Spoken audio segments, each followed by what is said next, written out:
how do you go about creating the right kind of system?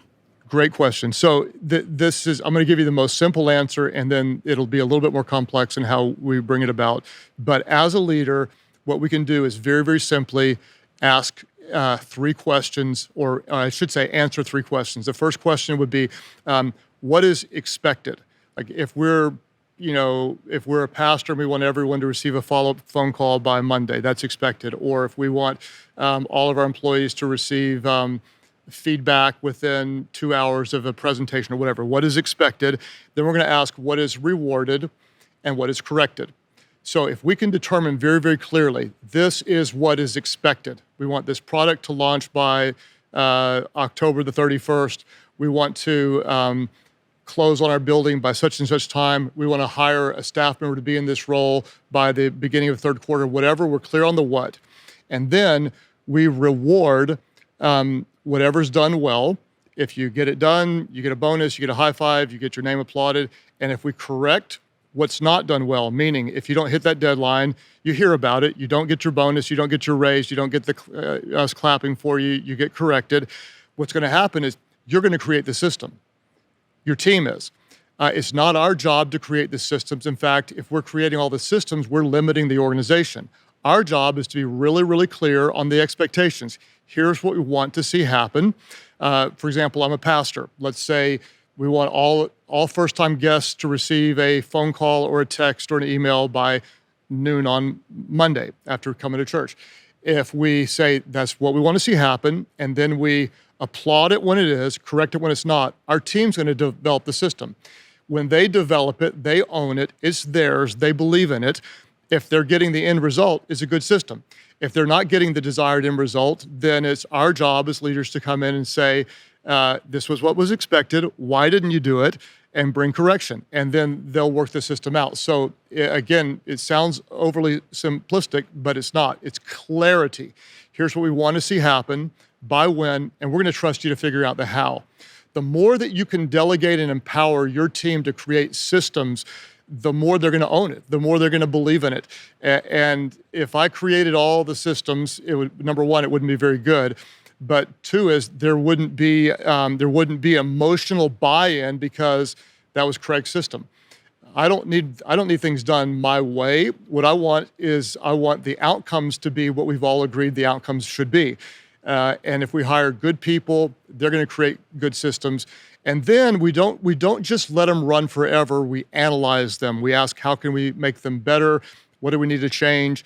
We continue to look, is sometimes over time, a system will not create necessarily the same outcome because the economy changes or the culture changes. And so we may need to tweak the system. But essentially, it's just clarity. Here's what we'd like to see, by when, and we celebrate it when it is, we correct it when it's not, and then watch as your people make great systems, and they will. They'll figure it out. Yeah, that's very freeing to hear as a leader that's not all on your shoulders, that you can empower your team and delegate. And so it's a win-win there to know it's not all on Craig, and I'm empowering the team to have some freedom and liberty here to do it the way they want to do it as long as we see the results. And like you mentioned, this is not a set it and forget it. The leader is checking in, analyzing, tweaking along the way to make sure the team is feeling supported. Yeah, and your leaders, they get better when they create it. And so if we do everything for them, if we're delegating tasks, essentially we're creating followers. We're creating people that do what they're told. If instead we're delegating authority, here's what we want to see, but we give you the authority to figure out how to get the end result, we're creating leaders. And then they have more buy-in, they grow as leaders. Our retention is better when we give people freedom to lead rather than just do what they're told, and it helps the whole organization get better. It is not our job to create all the systems. It's our job to create the vision, hold people accountable, celebrate their wins, and have a blast doing it. And that creates a really good culture where we make money or we make disciples or we make a difference, whatever it is, but we do it together. And we have a system. Here's how we do. We've agreed upon this is the way we're going to accomplish the what. And it's really special and it's freeing. And you don't have to think as much. You don't have as much miscommunication. You don't have departments fighting with each other. This is how we do the what, and we win together. Yeah. For a lot of leaders, do you find that they struggle letting go and being able to let the team figure out how to do it? Because there can be a little bit of, when you have the vision and you see exactly how it should be done, it can be hard to see it done a different way than you No, imagine. 100%. And I like what you said too about being done a different way. So as leaders, we typically, generally, most leaders are more controlling than they are empowering. And the reason that we're more controlling is because we care so much. And a lot of us started what we did, or that we feel the weight. And so we should be a little bit controlling. But if we're not very strategically empowering, we're going to always limit our leaders. And we, as a key leader or a department head or whatever, we have a limited amount of time, we have a limited amount of perspective, we have a limited amount of energy, and if we're trying to do it all ourselves, then actually we become the greatest limiting factor to the organization. The more we control, the less other people grow. The more we control, the less of a difference we can make. I tell leaders all the time, that your success isn't a reflection of what happens in your presence. Your true success, your true impact is a reflection of what happens in your absence. It's what you're empowering other people to do. And our church, honestly, in many different locations, and the YouVersion Bible app, which is, on 500 million devices, literally, that is not a reflection of systems that I created at all. That's not even a reflection of the systems that our top leaders created.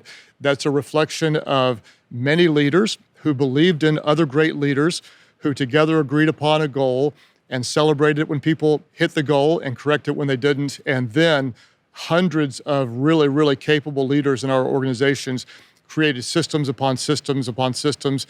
They blow me away. We've got a warehouse that ships out ministry supplies to all these different, the systems they've created make a retail organization at times look behind. I'm blown away by the distribution systems. I don't understand it, can't explain it, but I celebrate it because great leaders have created great systems. And the really powerful thing, we have a lot of young staff members like Ramsey organization does that don't have all the experience. And here's what I know, is that a bad system can make a good leader look bad, but a strong system can make an average leader look good.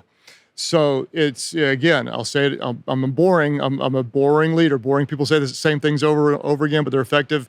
Your organization is going to be a reflection of the quality of your system. It's going to rise and fall on how strong your systems are.